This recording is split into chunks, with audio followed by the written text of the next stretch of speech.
हाय, good morning, सत श्री अकाल, आदाब, नमस्कार, वनकम एंड राम राम भाइयों, कैसे आप लोग। मेरा स्टूडियो अब यही बन चुका है, मेरी कार स्टूडियो बन चुकी है। लेकिन आज मैं आपके लिए बहुत इंपॉर्टेंट टॉपिक लेकर आया हूँ। टॉपिक ये है कि अगर आपकी उम्र 35-40 साल है, आपको अगर 2 या 3 रिस्क फैक्टर भी अगर हैं जो मैं बताने जा रहा हूँ, आप यकीन मानिए कि जैसे जैसे रिस्क फैक्टर बढ़ते जाएंगे, आप में हार्ट ब्लॉकेज होने के चांसेस 10% बढ़ते जाएंगे। लेकिन मैं जो बताने जा रहा हूं, कान खोल के सुन लो। आज के संदर्भ में बता रहा हूं, इस कोविड होने के बाद, कि कोविड अपने आप में बहुत बड़ा रिस्क फैक्टर हो चुका है। पोस्ट कोविड, अब कुछ लोग वैक्सीन को लपेटेंगे, वो उनकी बातें लपेटते रहें, बोलते रहें, लेकिन कुल मिला के कोविड के बाद से, चाहे वो कोविड का असर हो चाहे वैक्सीन का असर हो, आप हार्ट अटैक एक अलग से रिस्क फैक्टर पोस्ट कोविड बन चुका है।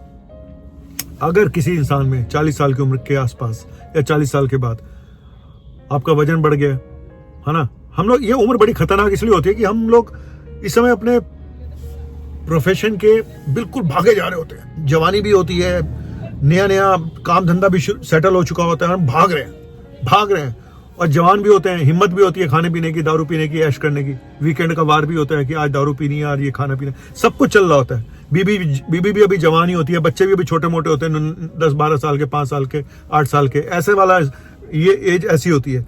और जहाँ पे वीकेंड गुजरता है हमारा मॉल में जाके या खाने पीने में, तो कुल मिला के तब तक बीमारियां लगी नहीं होती।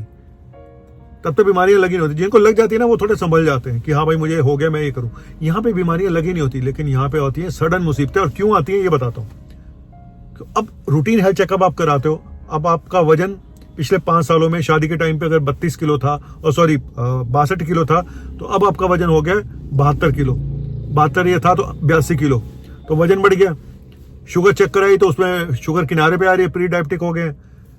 अल्ट्रासाउंड कराया तो फैटी लिवर आ गया। बीपी थोड़ा बहुत रहना शुरू हो ही गया, एक आधी गोली हम खा ही लेते हैं। कोलेस्ट्रॉल हम बढ़ जाता है, कभी कभी खा जाते हैं, कभी बंद कर देते हैं। छुट्टे भी बीच बीच में हम कभी कभी मार लेते हैं। दारू तो हो ही जाती है हफ्ते में 1-2 बार, है ना, वीकेंड पे इतना तो चलता ही है। तो ये सब चीजें हो रही है ना। और अगर इनमें से आपके पास 2-3 रिस्क फैक्टर भी है ना, तो एक रिस्क फैक्टर कोविड वाला या वैक्सीन जो भी आप मान लो, मतलब यकीन मानिए 40 साल के बाद 50% से ऊपर लोगों की अगर एंजियोग्राफी कराऊं तो 50% से ज्यादा लोगों की ब्लॉकेज निकल आएगी इस समय। मैं मजाक नहीं कर रहा हूं। किसकी कितनी निकलेगी ये नहीं पता। अब सडन विकेट गिर रहे हैं, सडन कार्डियक डेथ हो रही है, लेकिन असल में कारण यही है, हमारा जो लाइफस्टाइल है, हमारा खाना पीना है, हमारा सीडेंटरी लाइफस्टाइल है, हमारा ऐश, ये 35, 40, 45 साल के बीच में एक्सट्रीम पे होता है। आपके रिलेशनशिप स्टेटस होता है, उसमें भी पंगे इस एज ग्रुप में एक्सट्रीम पे होते हैं। तलाक भी यहीं पे ज्यादा होते हैं। हालांकि अब तो आजकल पता नहीं, कल शादी होती है, 2 दिन बाद तलाक हो जाता है, तो उसको तो अलग ले जाओ। लेकिन स्ट्रेस लेवल बहुत हाई होता है, क्योंकि करियर में आपका, फैमिली में, करियर में आपकी ग्रोथ हो रही होती है, और जब ग्रोथ होती है तो स्ट्रेस लेवल भी बढ़ता है, तो स्ट्रेस लेवल भी पीक पे होता है। इधर से आपने अपने कर्म ऐसे रखे जहां पे आपका ये सब शुरुआत हो चुकी है जी। बीपी भी एक गोली खा रहे हैं, शुगर की भी अब किनारे पे आ गई है, वजन भी बढ़ गया है, कोलेस्ट्रॉल भी बढ़ा रहता है ना। थोड़ा थोड़ा सब कुछ है, लेकिन ये थोड़ा थोड़ा आपको पता ही नहीं कि आपके अंदर ब्लॉकेज हो चुकी है। लेकिन आपको प्रॉब्लम ही कोई नहीं है, आप तो आराम से काम पे जा रहे हो। फिर अचानक एक दिन आपको कुछ होता है, घबराहट होती है, बेचैनी होती है, पसीना आ जाता है, और पता चलता है बंदा वहीं कोलैप्स कर गया। फिर खबर आती है जी वो तो गया, उसको तो कुछ था ही नहीं, वो तो काम कर रहा था, वो तो बैडमिंटन खेल रहा था, वो तो क्रिकेट खेल रहा था, वो तो जिम में गया, सर उसकी ब्लॉकेज हो चुकी थी। लेकिन अब यही सवाल है कि सर इस हिसाब से तो सबको ब्लॉकेज।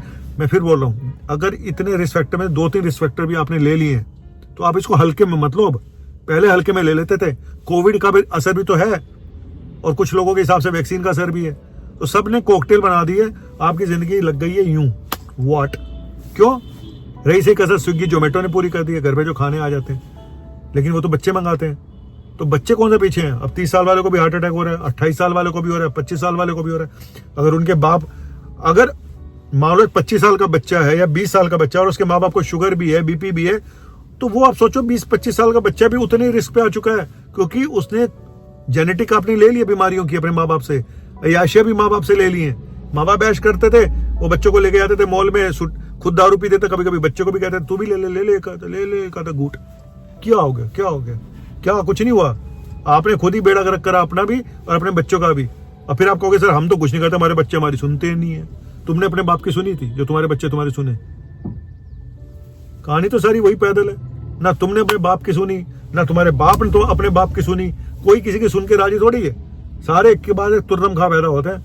बच्चों को तो ये लगता है कि हम तो माँ बाप से ज्यादा इंटेलिजेंट हैं। बिल्कुल होते हैं जी, बहुत इंटेलिजेंट। आज की जनरेशन जो अब मैंने सुट्टा तो छोटी मोटी चीज है, चरस गांजा अफीम, जब तक ये ना मिल जाए तो उनको चैन ही नहीं आता।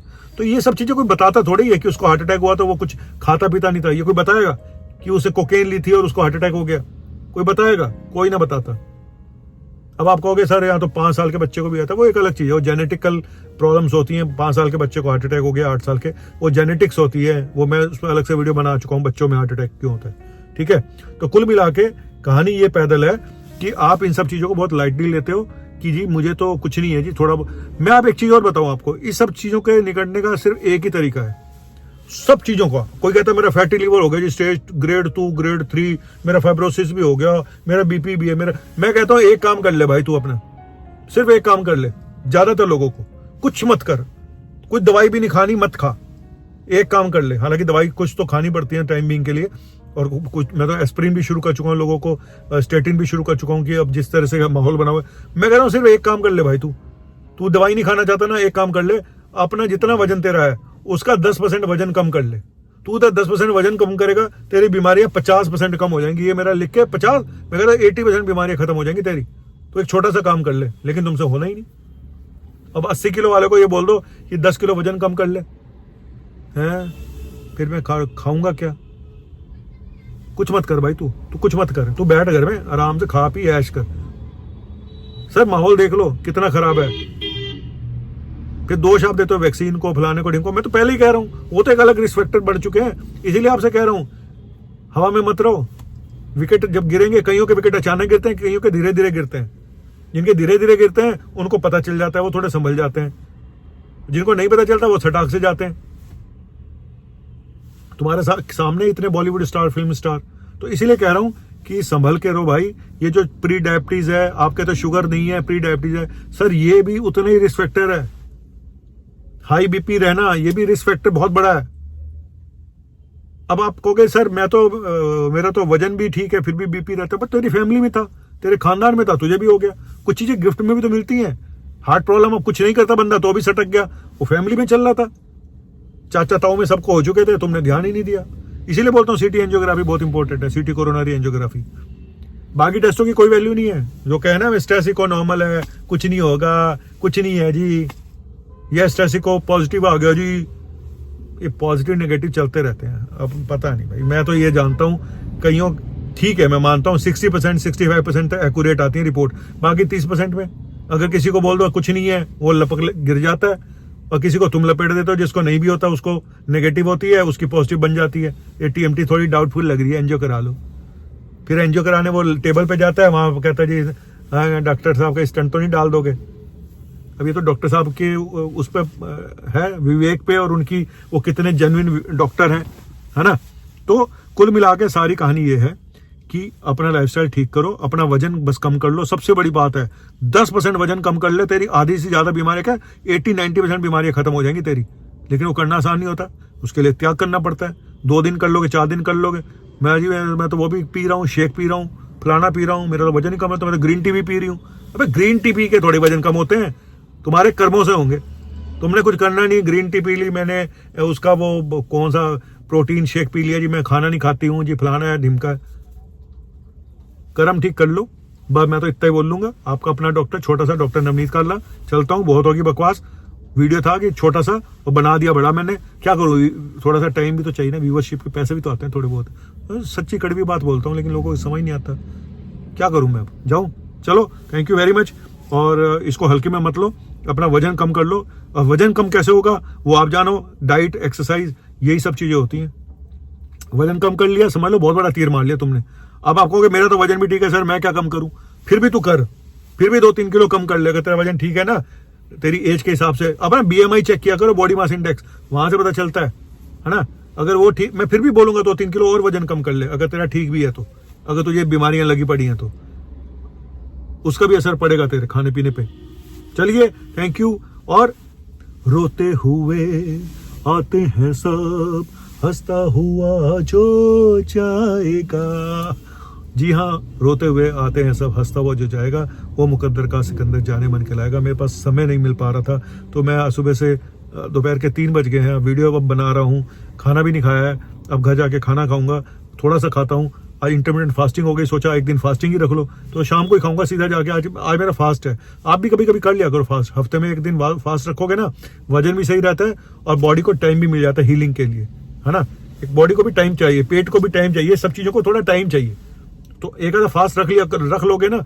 हर एक को मैं नहीं कहता हूँ फास्ट रखने के लिए, शुगर के पेशेंट को मना करता हूँ, हर एक को नहीं कहता हूँ, लेकिन अगर कर सकते हो तो कम कैलोरी वाला खाना, 500 कैलोरी का खाना एक दिन खा लिया करो, है ना। अब मैं सीधा शाम को ही खाऊंगा। अब खाना लाया था, पैक करा था, पेशेंट देखता रहा, टाइम ही नहीं मिला है। कोई बात नहीं, बड़े लोग बड़ी गल्ला, आपका अपना डॉक्टर नवनीत निकालना, बस चलता हूँ। और शॉर्ट वीडियो मेरे आते हैं इंस्टाग्राम पे, पहले उधर आ जाया करो, पहले उधर देख लिया करो, उसको फॉलो भी करो। मार्केटिंग है ही, और क्या है, सब कुछ ऐसा है।